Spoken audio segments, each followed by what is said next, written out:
que vimos pedindo é prudencia, precaución, que é fundamental, e facémolo en coordinación cos concellos. Se naquele entón falábamos de 3 zonas que estaban máis afectadas e, polo tanto, pois a situación era de prealerta, continuamos con esta mesma situación.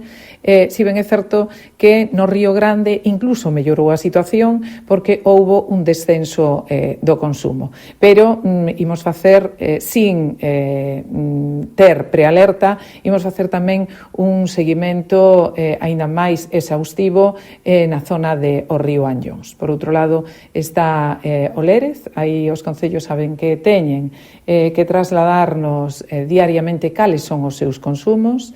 É certo que hai concellos que están protestando pero non están enviando. Eu desde aquí diríalles que eses concellos trasladen tal e como está preestablecido cales son os consumos que están levando a cabo, pero polo de agora tranquilidade, que é o que tivemos.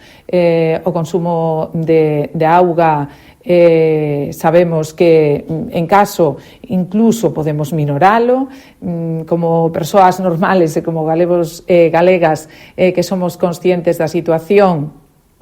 O único que teño que dicirlles é que continúen na liña que se está facendo ato de agora e evitar, bueno, pois, consumos que non temos por que ter, non? Entre eles, ollo coas piscinas, sempre hai que poñer un filtro, e nada de estar vaciando unha piscina e enchendo continuamente unha piscina, ou os concellos teñen que evitar baldeados masivos, sobre todo nestas zonas.